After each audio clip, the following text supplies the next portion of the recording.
What would you do if you saw your childhood friend begging on the streets? Stay tuned for a heart-wrenching story that'll leave you in tears.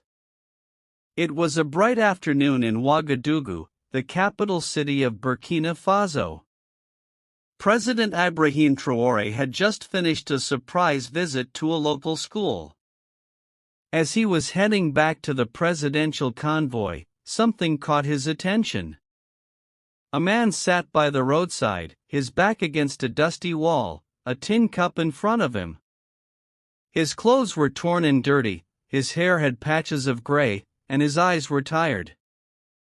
People walked past him without a second look. President Traoré paused. Something about the man seemed familiar. He asked his security to wait and slowly walked toward him. As he got closer, his heart skipped. "Joseph," he said, staring in disbelief. The man looked up slowly, his mouth dropped open, his eyes widened. "Ibrahim," he gasped, struggling to his feet. "Yes, it's me, Joseph. What happened to you?" Tears welled up in Joseph's eyes. He quickly wiped his face and looked around. "It's a long story, my friend. I never thought I'd see you again, not like this." President Traoré placed a hand on his shoulder. "Come with me. We'll talk." Joseph hesitated, looking down at his torn shirt and bare feet. "I'm not fit to enter your car like this." "You're my friend, Joseph. That's what matters." At the presidential residence, Joseph took a long bath and changed into clean clothes. A hot meal waited for him at the table. As he ate slowly, he kept glancing at Ibrahim with eyes full of shame and gratitude. After the meal, President Traoré poured 2 glasses of juice and sat across from him. "Now talk to me, Joseph. What happened? You were one of the brightest men I knew." Joseph sighed deeply. "It started 3 years ago. Can you imagine losing everything because of betrayal? The truth will shock you on Black struggles. Joseph was once a respected school principal in Bobo Dioulasso. He was hard-working and honest. He had built a small house from his savings and married a woman named Stella. At first, their marriage was beautiful, they were happy, or so he thought. Over time, Stella began to change. She spent more time on her phone, she became cold, often shouting at Joseph for small things. Joseph ignored the signs, he thought she was just stressed. Then one day, Joseph returned home early from work. He walked into his bedroom and found Stella in bed with another man.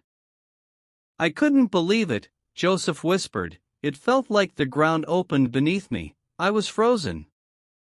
Ibrahim clenched his fists.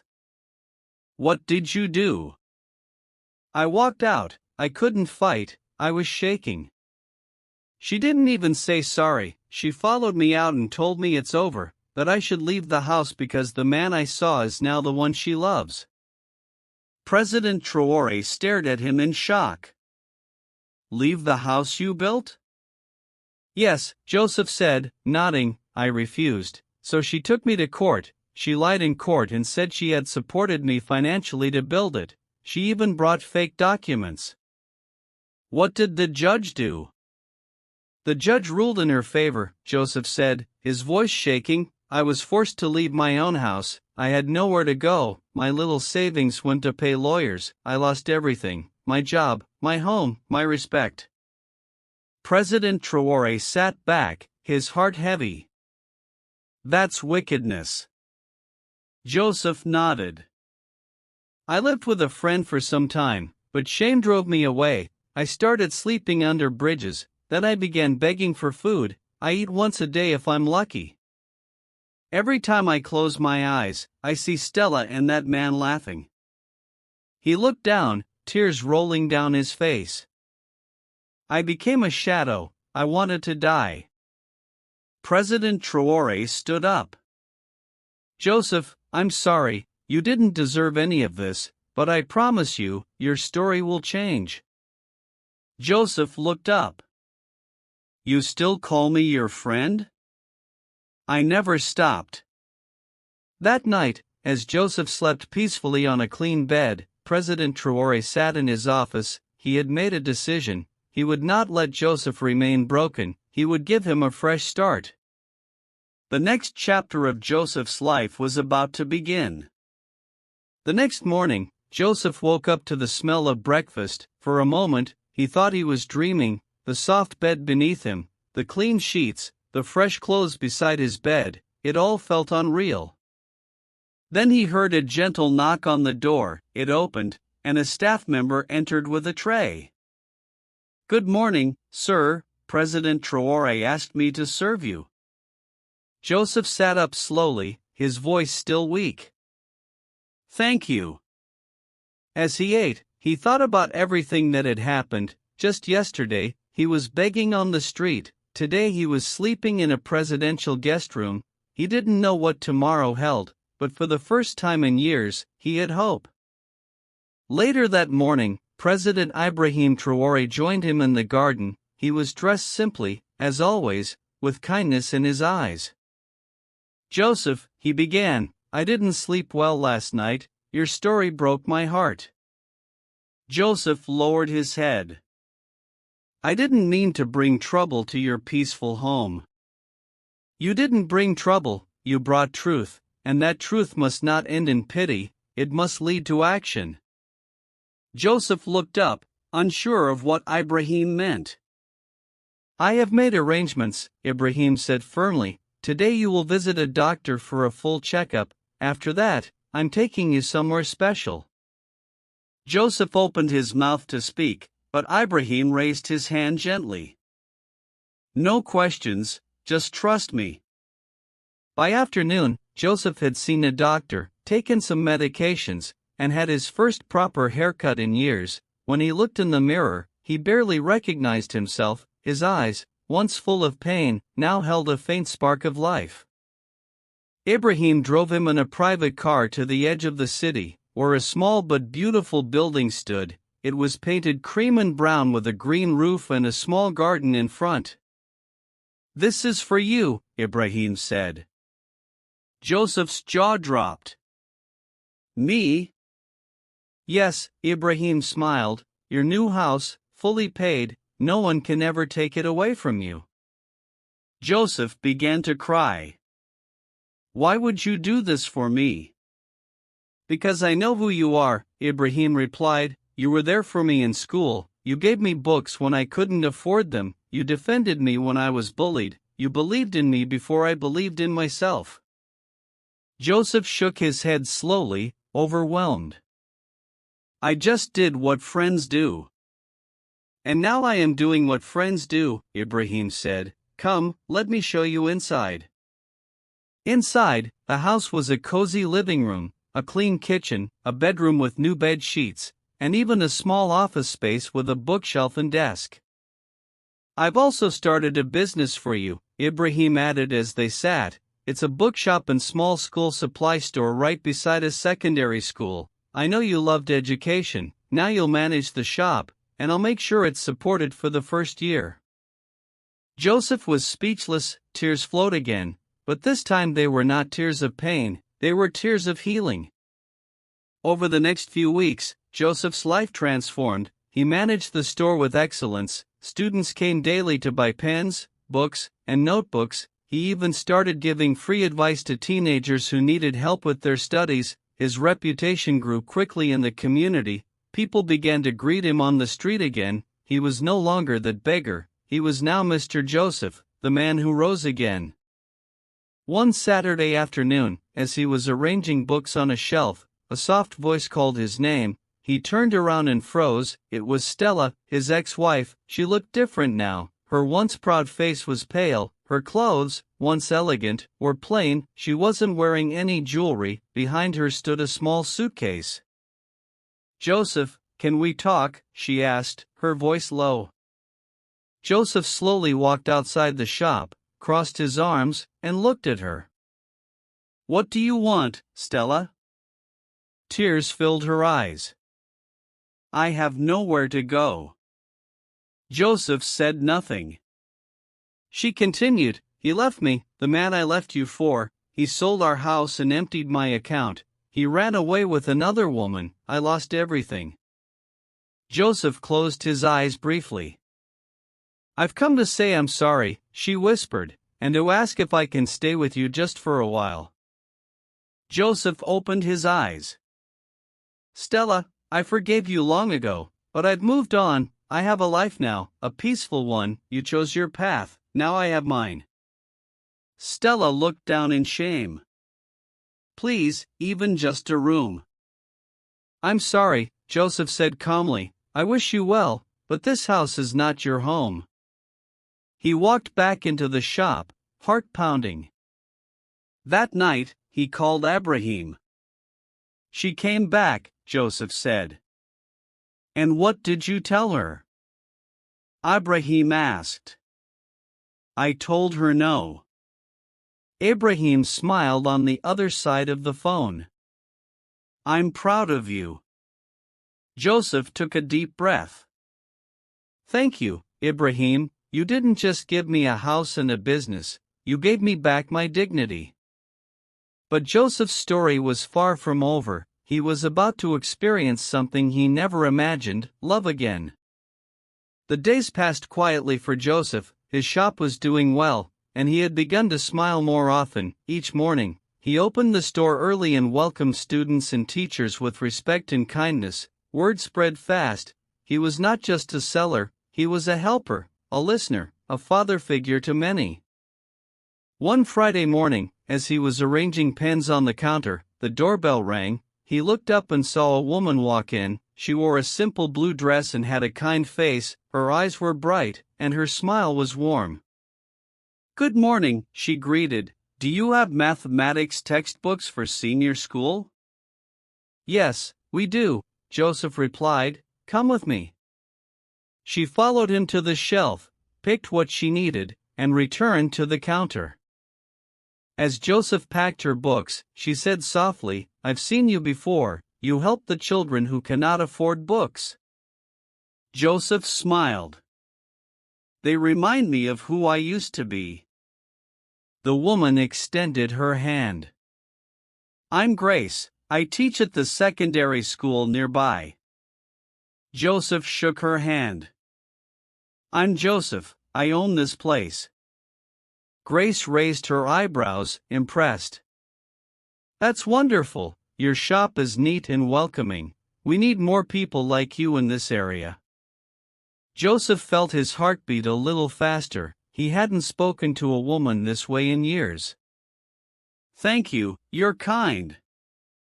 Days turned into weeks, and Grace became a regular visitor. Sometimes she came to buy teaching materials, sometimes just to say hello. Their conversations grew longer. She would bring him lunch sometimes, and Joseph would walk her back to the school. They laughed, shared stories, and encouraged each other.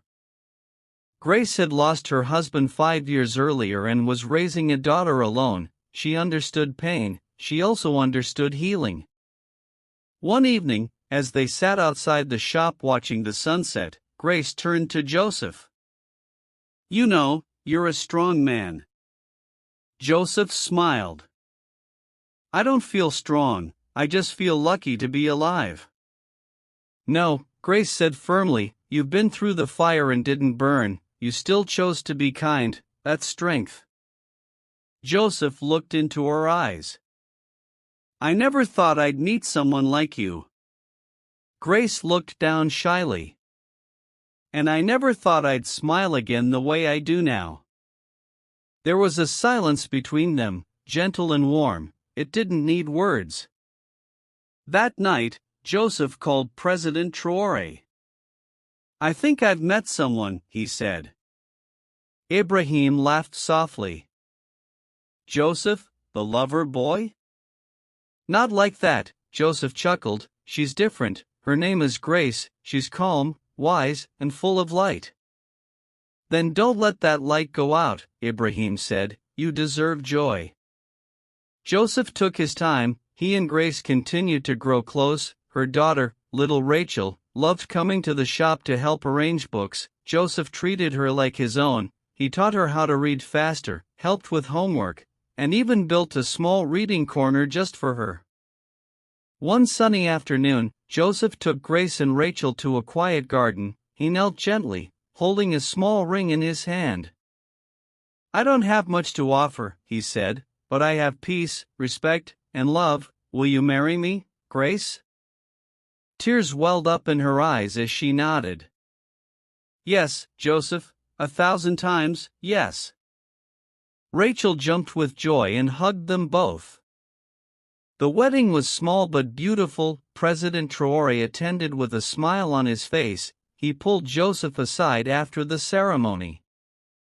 You look like a man who finally found his peace. I have, Joseph replied.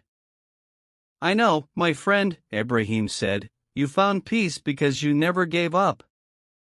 Months later, Joseph's life was nothing like before. He now had a loving wife, a daughter, a successful business, and a home filled with laughter. He had also started a foundation to help struggling men who had lost everything in life, just like he once did. One of his first projects was building a shelter for homeless men and giving them training on small business skills.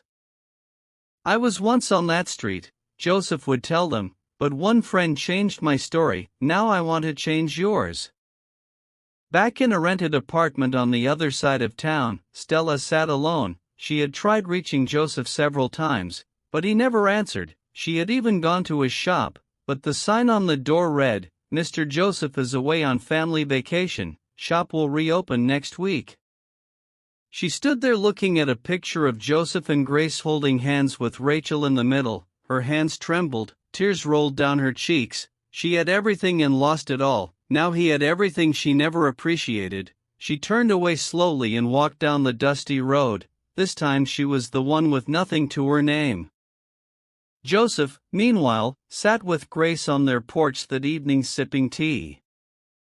Do you think your ex-wife regrets it now? Grace asked gently.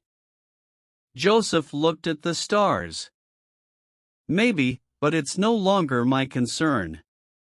Grace smiled and held his hand. Let's keep writing new chapters. Joseph nodded. Yes, beautiful ones. Joseph's life had become a testimony, from a broken man living on the street to a successful businessman, loving husband, and father. His story was now an inspiration to many. The Joseph Foundation had helped over 50 men get off the streets and start their own small businesses. Some became mechanics, some barbers, and others petty traders. Every one of them had one thing in common: they believed again because Joseph believed in them. One day, President Ibrahim Traoré invited Joseph to speak at a youth conference. He sat quietly until his name was called. As he walked to the stage dressed in a neat gray suit, the crowd clapped. He shared his journey. I was a man who lost everything, not because I was lazy, not because I was foolish, but because I trusted the wrong person. My own wife and her boyfriend took everything from me. I was thrown out of my house and mocked by the world. I had nothing but shame. But on one hot afternoon, a man I once helped found me on the street. He paused, looking toward Ibrahim. That man did not walk past me. He remembered me. He picked me up, cleaned me, restored me, and reminded me that broken things can be beautiful again. The room was silent. Joseph smiled. Today, I don't seek revenge. I don't wish her pain. The best revenge is peace, joy, and moving on. I want you all to know that no matter how bad it gets, your story can change if you don't give up. The hall erupted in applause. That evening, Joseph sat beside his wife, Grace, on their garden bench. Rachel was playing with their new puppy. Do you sometimes think about her? Grace asked gently. Joseph looked up at the stars. Not with anger, just with wonder, how someone can throw away gold and pick sand. Grace chuckled softly. Well, she lost a good man. Joseph turned to her, and I gained a queen. She smiled and leaned her head on his shoulder. Back in a distant town, Stella was now working in a small restaurant. Her beauty had faded, and the boyfriend who once promised her the world had stolen all her money and left her in debt. The house she once took from Joseph was sold. She had tried to take her own life once but survived. She often stared at Joseph's photo online. She saw his interviews, she saw his happy home, she saw Grace, and it crushed her, but it was too late. The man she thought would be nothing without her had become something greater than she could ever imagine without her. 1 year later, President Ibrahim Traoré invited Joseph to the presidential palace for dinner. As they sat in the garden, he handed Joseph a small box. "What's this?" Joseph asked. "An award." Ibrahim smiled. "For your work with the Joseph Foundation, you have saved many lives."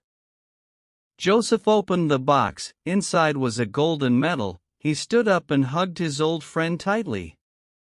"You didn't just change my life, you gave me the chance to change others, too." Ibrahim smiled. That's the power of one hand lifted in kindness. As the evening breeze swept through the garden, Joseph looked at the stars once more. "Who would have thought," he whispered, "that the man with nothing would one day have more than he ever dreamed?" His eyes filled with tears, not of pain, but of joy. The past was behind him, the future was bright, and this time, no one could take it away from him. Dear viewers, if you enjoyed this video, don't forget to hit the subscribe button on Black Struggles, like, share with your friends, and turn on the post notification bell so you'll be the first to know whenever we upload a new video. Thank you for watching.